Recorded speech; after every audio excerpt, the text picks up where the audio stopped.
Welcome to 1189, an online Bible commentary. My name is Tyler Marston, and today we're taking a look at Numbers chapter 16. The people of Israel are cursed to wander the wilderness for 40 years because of how they didn't believe that God would provide the promised land for them. And the people are anything but satisfied with that sentence. In fact, the people become even more sinful and more rebellious from this point on. Korah, Moses' cousin, decides that he's better fit to lead Israel, and he attempts to throw a coup, blatantly disregarding God and his covenant instructions. And it leads to the destruction of a lot of people who follow Korah instead of following God. It's a tragedy that shows us the dangers of disobedience, irreverence, and rebellion. But it should also help us, especially us as Christ followers. It helps us see the immense privilege we have that through Jesus, we have direct access to the Father. Now Korah, the son of Izhar, the son of Kohath, the son of Levi, with Dathan and Abiram, the sons of Eliab, and On, the son of Peleth, sons of Reuben, took action. And they rose up before Moses, together with some of the sons of Israel, 250 leaders of the congregation, chosen in the assembly, men of renown. They assembled together against Moses and Aaron and said to them, "You have gone far enough, for all the congregation are holy, every single one of them, and the Lord is in their midst. So why do you exalt yourselves above the assembly of the Lord?" God has sentenced the people to 40 years in the wilderness, and the people take their anger out on Moses and Aaron. And this takes the form of a coup attempt, specifically led by a man named Korah. Korah is actually a cousin to Moses and Aaron, as we heard in Exodus chapter 6. And as a Levite and a Kohathite specifically, he's been appointed to serve Aaron and the priests in taking care of the tabernacle and its furnishings. But that isn't enough for Korah or for his company. They're unsatisfied with Moses and Aaron's leadership, and they determine that they all have an equal right to make sacrifices and to enter God's holy tabernacle. Not only that, but their company of rebels are also made up of some Reubenites, non-Levites, people who have not been consecrated to serve the Lord in this way. Over and over, God has warned the lay people, saying that they need to stay separate from the tent and that they can't come near it or else they'll die. While it's true that all the Israelites have a responsibility to be holy and to serve God, to be a kingdom of priests, it's also true that God is completely and utterly, supremely holy, far above all mankind, Moses and Aaron included. To treat him with flippant irreverence, right? To just think we're on the same ground as him. It's a fundamental misunderstanding of who God really is. It's only by his word, his calling, his covenant, his own revealing of himself that has allowed his Spirit to dwell among the people. If they don't obey his word or his covenant, it will result in death. And that's whether you're a priest or whether you're a layperson. When Moses heard this, he fell on his face, and he spoke to Korah and all his company, saying, "Tomorrow morning the Lord will show who is his and who is holy, and will bring him near to himself. Even the one whom he will choose, he will bring near to himself. Do this, take censers for yourselves, Korah and all your company, and put fire in them, and lay incense upon them in the presence of the Lord tomorrow. And the man whom the Lord chooses shall be the one who is holy. You have gone far enough, you sons of Levi." Then Moses said to Korah, "Hear now, you sons of Levi. Is it not enough for you that the God of Israel has separated you from the rest of the congregation of Israel, to bring you near to himself, to do the service of the tabernacle of the Lord, and to stand before the congregation to minister to them, and that he has brought you near, Korah, and all your brothers, sons of Levi, with you? And are you seeking for the priesthood also? Therefore you and all your company are gathered together against the Lord. But as for Aaron, who is he that you grumble against him?" And so Moses rebukes Korah and his accomplices, telling them to get their act together. If they really want to show that they can be priests too, then why don't they show up to the tabernacle with censers full of incense and try to offer it to God? God will make it plain who is holy and who is not. And then Moses asks Korah why being a Levite isn't enough for him. We've seen the honor and the privilege it is to be able to serve God in this capacity. But Korah isn't satisfied with his position that God gave him. He wants to be a priest or nothing. And that should make each of us evaluate how we see our current positions and our current influences. Are we satisfied with serving God where he has us? And then Moses ends his rebuke of Korah by telling him he's not rebelling against Aaron.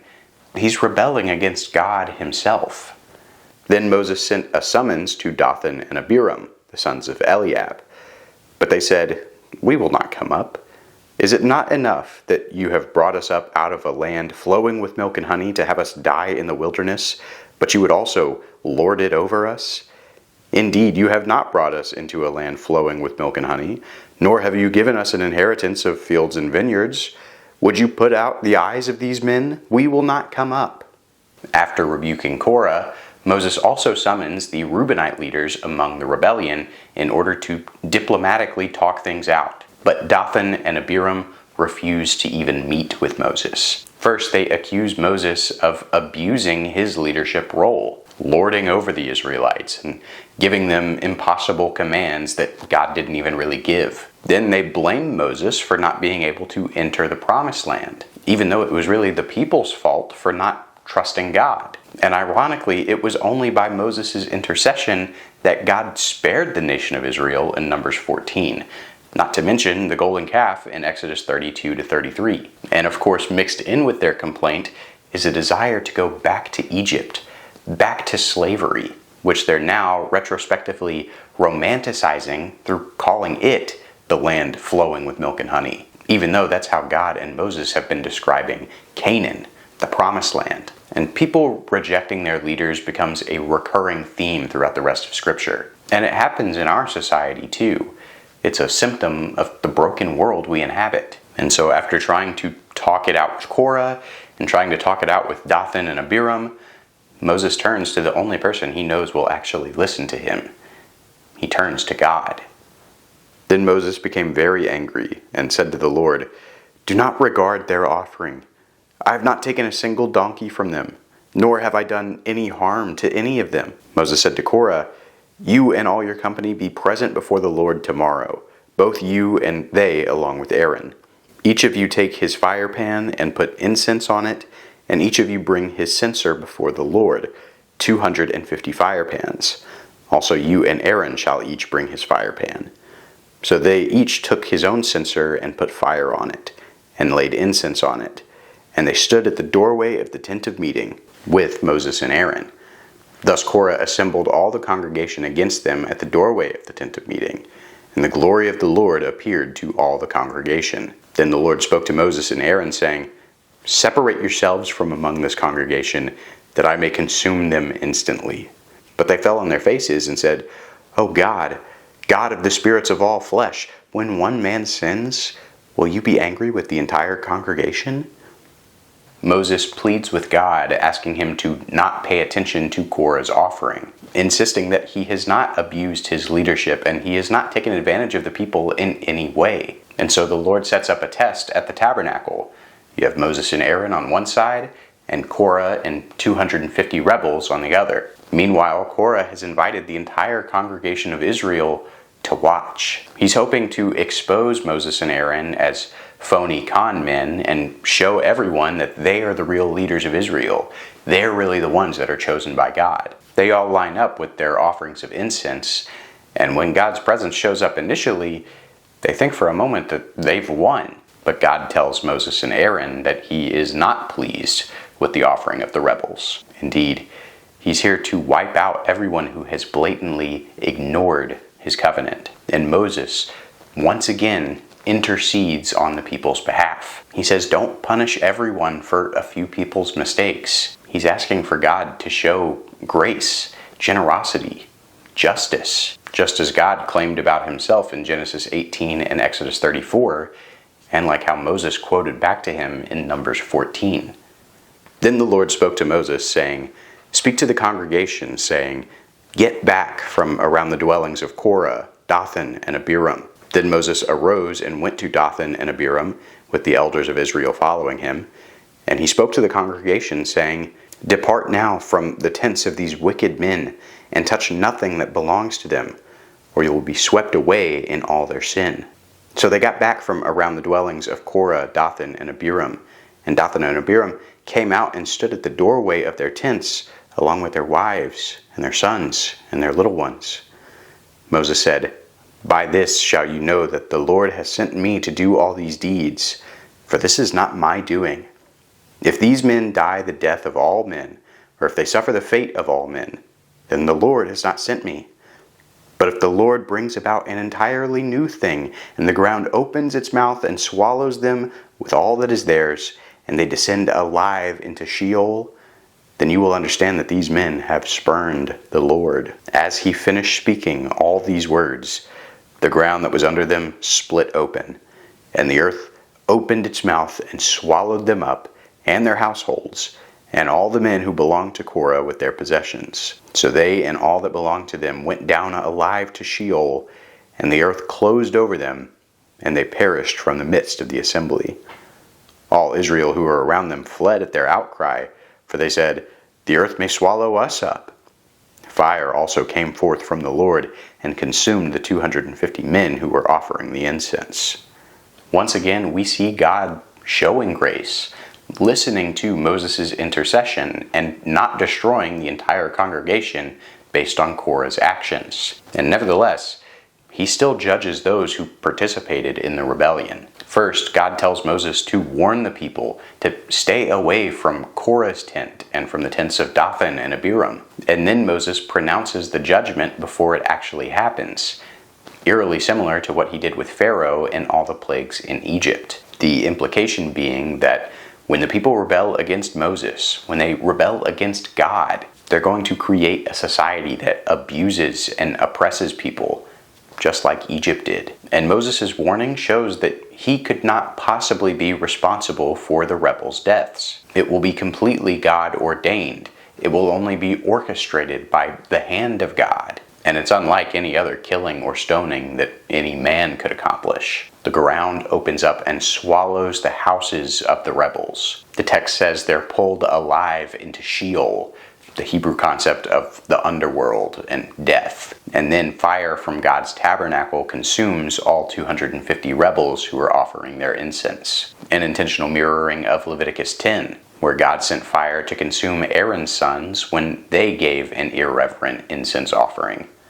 Then the Lord spoke to Moses, saying, "Say to Eleazar, the son of Aaron the priest, that he shall take up the censers out of the midst of the blaze, for they are holy, and you scatter the burning coals abroad. As for the censers of those men who have sinned at the cost of their lives, let them be made into hammered sheets for a plating of the altar, since they did present them before the Lord, and they are holy, and they shall be for a sign to the sons of Israel." So Eleazar the priest took the bronze censers, which the men who were burned had offered, and they hammered them out as a plating for the altar, as a reminder to the sons of Israel that no layman who is not of the descendants of Aaron should come near to burn incense before the Lord, so that he will not become like Korah and his company, just as the Lord had spoken to him through Moses. The censers of the rebels are instructed to be smelted down and hammered into plating for the different altars in the tabernacle. And for the rest of the people, it will be a continual reminder to not rebel against God and against his covenant. A continual reminder to treat God with the reverence and the holiness he deserves. Just as in Exodus 12 and Leviticus 23, these symbols are passed down from generation to generation, all so that hopefully the children won't make the same mistakes that the parents did. And after all, God has said that it's the next generation that will inherit Canaan, not the current one.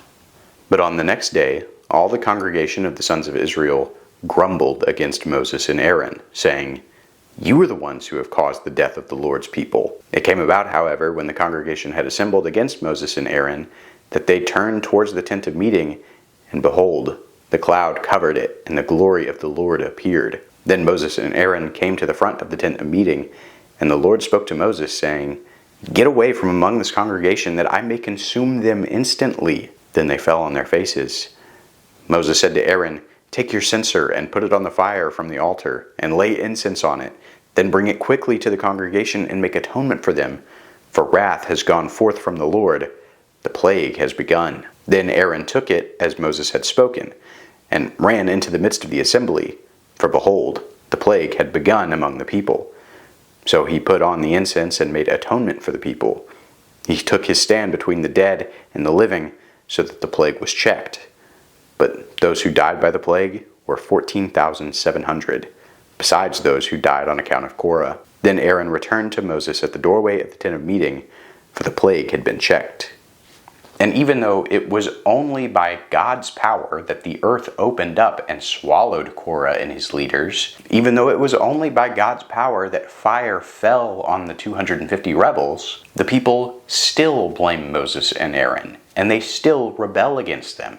They didn't learn from God's judgment, and now they're threatening to do it all over again. God sends a plague on the people as a result, and Moses tells Aaron to quickly go and make atonement for them by offering a sacrifice of incense. By the time it's all over, the plague had killed 14,700 people among the rebels. And don't forget that all the way back in Numbers chapter 1, we started with about 600,000 people. We're seeing the dwindling number of this current generation that's been testing God over and over again. And it's bittersweet, right? Of course, it's a tragedy that any of this has to happen at all. But it also symbolizes Israel becoming purified and sanctified, eliminating evil plots and disobedience and rebellion from among their community. God's people are being refined so that the next generation, the inheritors of Canaan, can live according to the covenant. They can live pure and holy lives. Now, unfortunately,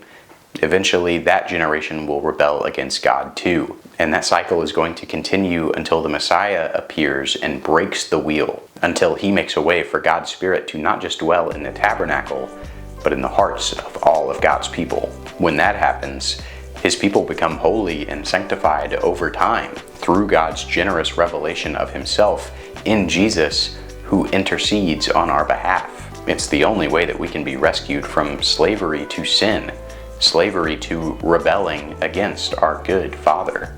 Thanks for watching 1189. I hope that you have a good day, and God bless.